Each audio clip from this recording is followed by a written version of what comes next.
Shalom, selamat pagi, selamat Natal. Senang sekali rasanya kita bisa memperingati Natal lagi di tahun ini, walaupun dengan cara dan nuansa yang berbeda. Tapi jangan sampai mengurangi sukacita Natal di hati kita ya. Adik-adik, di hari Minggu terakhir di tahun 2020 ini, kita akan merenungkan firman Tuhan. Tapi sebelumnya, mari kita berdoa dulu. Perhatikan sikap berdoanya ya. Bu Rini akan memimpin doanya. Tuhan Yesus, terima kasih buat kesempatan pagi ini. Kami akan merenungkan firman-Mu. Berkati kami agar firman ini dapat kami pahami dan dapat menguatkan iman kami kepadamu. Amin. Adik-adik yang terkasih dalam nama Tuhan Yesus, adik-adik ada yang punya hewan peliharaan tidak? Mungkin ikan, burung, kelinci, hamster, marmut, ayam, kucing, anjing, atau hewan peliharaan yang lainnya. Bagaimana cara kalian memeliharanya? Ya, betul. Diberi makan, diberi minum, tempatnya secara berkala dibersihkan supaya tetap bersih sehingga mereka merasa nyaman. Terus apa lagi kira-kira? Kalau hewan peliharaannya kucing atau anjing, kita perlu sekali-sekali membelinya, mengusap-usap kepalanya, atau kadangkala anjingnya diajak jalan-jalan keluar biar tidak bosan. Nah, kira-kira seperti itu cara kita memelihara hewan peliharaan kita. Adik-adik, pagi ini kita akan belajar mengenai Allah yang memelihara kita. Sebagai dasar, mari kita baca dari 1 Petrus 5 ayat 7. Adik-adik bisa membaca layar yang sudah dituliskan Bu Rini. 1 Petrus 5 ayat 7. Serahkanlah segala kekhawatiranmu kepada Tuhan, sebab Ia yang memelihara kamu.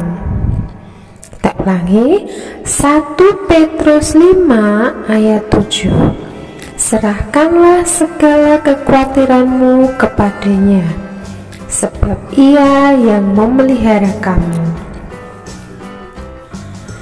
Adik-adik, kalau tadi kita tahu bagaimana cara kita memelihara hewan peliharaan kita. Sekarang, kalau Tuhan yang memelihara kita itu, kira-kira bagaimana ya? Adik-adik pernah melihat semut kan?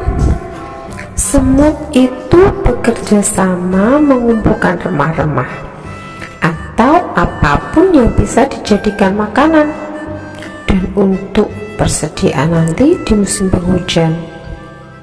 Sedangkan burung yang hidup di alam bebas, mereka tidak pernah mengumpulkan makanan di musim penghujan. Tetapi baik semut ataupun burung bisa melewati sepanjang tahun dengan baik. Nah, semut dan burung tadi menggambarkan beragamnya cara Allah memelihara kita. Allah memampukan kita untuk bekerja dan menabung demi masa depan, dan Dia memenuhi kebutuhan kita di masa-masa sulit, sebagaimana yang diajarkan kitab Amsal 12 ayat 11. Allah memelihara kita kelimpahan di musim panen, supaya kita dapat menyiapkan diri untuk menghadapi musim paceklik. Dan seperti yang dikatakan Mazmur 23, Allah menuntun kita melewati lembah kekelaman hingga kita tiba di padang yang berumput hijau. Cara lain Allah memelihara kita adalah dengan memerintahkan mereka yang memiliki kelimpahan untuk berbagi dengan orang-orang yang berkekurangan. Itu nanti adik-adik bisa baca dari Ulangan 24 ayat 19. Jadi pesan Alkitab kepada kita mengenai persediaan adalah bekerjalah selagi mampu, tabunglah yang bisa ditabung, bagilah yang bisa dibagi, dan percayalah bahwa Allah akan memelihara segala kebutuhan kita.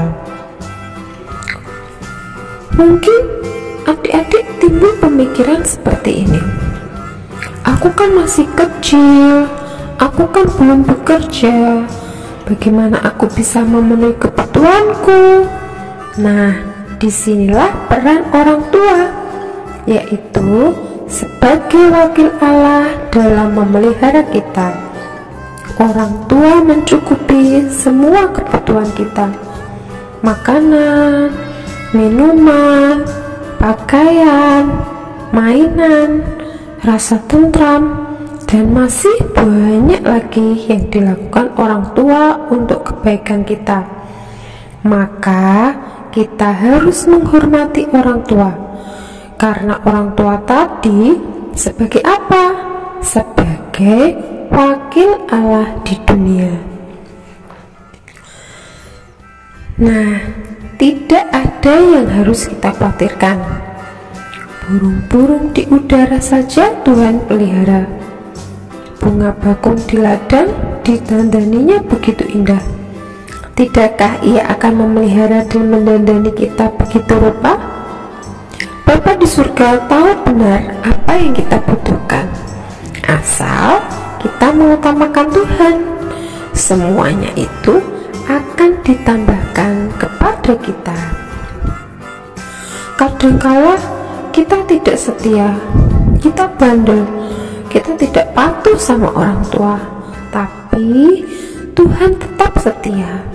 Ia tetap mengasihi kita, dan kasih-Nya kepada kita bukan kasih musiman, tapi untuk selama-lamanya.